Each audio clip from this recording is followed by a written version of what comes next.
Jujutsu কাইসেনের last পার্টটা তো পুরো রাশ করল। কি মনে হয় না আপনাদের অনেক মিস্ট্রি ছিল যা ফ্ল্যাশব্যাকে দেখানো যাবে, বাট সাডেনলি অথর গেগে আকুতামি অ্যানাউন্স করলেন যে জুজুৎসু কাইসেন আগামী 5 চ্যাপ্টারে এন্ড হয়ে যাবে। কিন্তু কেন এত তাড়াতাড়ি ডিসিশন নিল গেগে? কি জিনিস তা বাকি চ্যাপ্টার রিজলভ করা যাবে আর সুকুনার ব্যাক স্টোরিকে আমরা পাবো? কেন গেগে এত তাড়াতাড়ি রাশ এন্ডিং দিতে যাচ্ছে?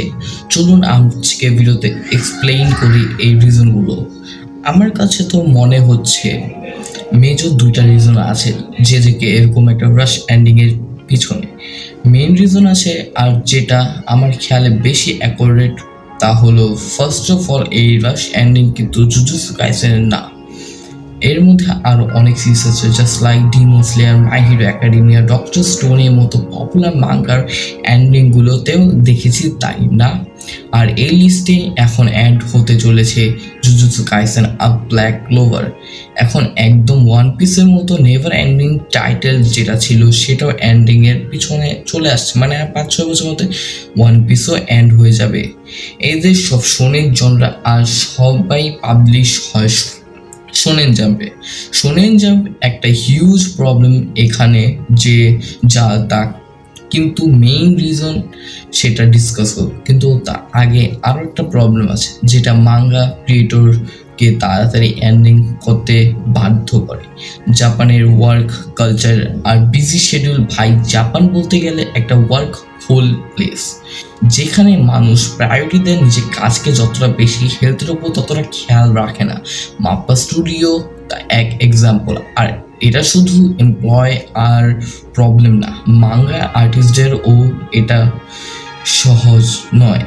আকিরা তোরিয়ামা, ইচিরো ওডা, কুবো, দেন গেগে আকাতুম, এদের মতো মাঙ্গা আর্টিস্টরা কনস্ট্যান্ট প্রেশার থাকে। জাস্ট লাইক তারা উইকলি বেসিস মাঙ্গার ঠিকই লঞ্চ করে, বাট তাদের ওপর অলওয়েজ প্রেশার থাকে একজন ফ্যান বেস হিসেবে, অ্যান্ড তার জন্য তাদের হেলথ ইস্যু অলওয়েজ চলতেই থাকে। জাস্ট লাইক ব্লিচের অথর কুবো সান একটা ব্রিলিয়ান্ট মাঙ্গা লিখেছেন যেটা তাকে ইন্সপায়ার হয়ে jujutsu Kaisen, Demon Slayer, black clover anime জন্ম নিয়েছে, বাট হেলথ ইস্যু এই জন্য ব্লিচকে তাড়াতাড়ি শেষ করতে হচ্ছে, যার জন্য এক এন্ডিংটা হয়েছিল খুব রাশ।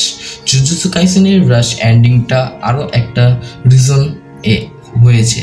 ব্লিচ এন্ডিংয়ের পর যত আনরিজলভ কোয়েশ্চেন ছিল সেগুলো কুবো লাইট নোবেলের মাধ্যমে এক্সপ্লেন করেছেন। এই লাইট নোবেল বেশি সেলসও করেছিল, তারপর থেকে একটা নোবো বিজনেস মডেল ও জন্ম নেয়।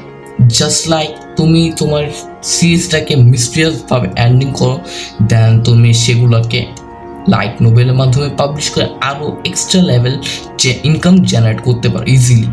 জাস্ট লাইক ড্রাগন বল ক্রিয়েটর আকিরা তোরিয়ামা ও বলেছেন যে তার এডিটররা ভিলেন চেঞ্জ করেছিল, তার জন্য তাকে অনেক সাফার করতে হয়েছে। মানে এডিটররা চাইলে সবই করতে পারে, তো বুঝতে পারছো একজন মাঙ্গা আর্টিস্টদেরও সব কিছু না, মানে এডিটর যদি বলে এটা চেঞ্জ করতে হবে তাদের চেঞ্জ করতে হবে এই ব্যাপারটা। Just like action figure, clothes, তারপর মার্চেন্ডাইজ এটসেট্রা সেল করে তারপর তাদের ইনকাম জেনারেট হয়। আর জুজুৎসু কাইসেন এর এই রাশ এন্ডিংও সেই রুটে ঢুকেছে। কিন্তু গেগে যখন এটা করলেন সে এটাই বুঝলেন না যে জুজুৎসু কাইসেনের হাইপ ছিল তার এন্ডিংয়ে শুরু।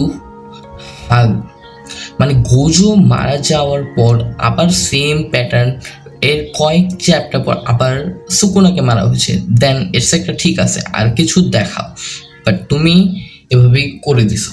মানে না কিছু বললে একটা পারফেক্ট এন্ডিং না দিয়ে তুমি ফার্স্ট ফরওয়ার্ড করে 5টা চ্যাপ্টারের মধ্যে এন্ড করতেছো, এটা ঠিক না। অডিয়েন্স আপনাদের কি মনে হয়? কিন্তু গেগে যখন এটা অ্যানাউন্স করে যে সে এই সিরিজটা এন্ড করবে, তখন আসলে একটা মানে মাইন্ড ডিস্টার্বিং অনেক কিছু হয়ে যায় অ্যানিমে ইন্ডাস্ট্রি। মানে সবাই মানে জুজুৎসু কাইসেন তো হাইপ ছিল তার এন্ডিংয়ে শুরুর দিকে ফুল। ভাই, গোজোর ডেটটা যত ইম্প্যাক্টফুল ছিল সুকুনার ডেটটা ততটা করতে পারেনি। মানে গেগে আসলে সুকুনার ডেটটাকে জাস্টিফাই করতে পারেন, মানে একটা পাবলিক ফিগার এতজনকে মারতেছে, দেন কার্স অফ কিং হওয়া সত্ত্বেও তাকে ব্যাকটেরিয়া হিসেবে মেরে ফেলছে, তারপরে এত ইজিলি, মানে যাকে খুশি সে যেভাবে মারতেছে, বা তুমি তাকে ইজিলি মেরে ফেলা, তো এটা তো আনফেয়ার ভাই। বাট হ্যাঁ, সবাই টাকা কামাতে চায়। তো গেগে যদি সত্যি সুকুনার হিস্টোরি গোজো এর জন্মের আগের সময়কে আরো বেটার ইউটিলাইজ করতো, এন্ডিংটা আরো বেটার হতো, যা আমরা একটা ভালো এন্ডিং ডিজার্ভ করতাম এই সিরিজটা দিয়ে। তো আমাদের অডিয়েন্স, আপনাদের কি মনে হয় তা কমেন্টে বলেন। প্লাস আমার আরেকটা কথা, উনি চাইলে আরেকটু সময় নিতেন, প্রায় 2-3 মান্থ সময় নিয়ে দেন তিনি স্ট্যান্ডিং করতেন, বাট তিনি সেটা করেনি, সেটা বাদ দিলাম, ওইটা আলাদাভাবে। কিন্তু তিনি আসলে পারতেন কিন্তু এটা করতে, বাট তিনি করেননি। এটা তার ওপর ফুল চয়েস তার। আমাদের এরকম আমাদের কিছু বলার নেই, বাট আসলে তিনি অ্যাজ অথার ভালো একটা এন্ডিং দিতে পারতেন এই সিরিজটাকে। আর যে থেকে আমার কোনো এতটা ফেভারিট সিরিজ ছিল না, আর এটা আমার ফার্স্ট একেবারে প্রপার একটা ফেস ক্যাম ভিডিও ছিল, সো অনেকটা ভুল থাকতে পারে। তো আমি আস্তে আস্তে ফেস ক্যামে শিফট হব, তো প্লিজ সরি, আমি এত ভালোভাবে ফেস ক্যাম এখনও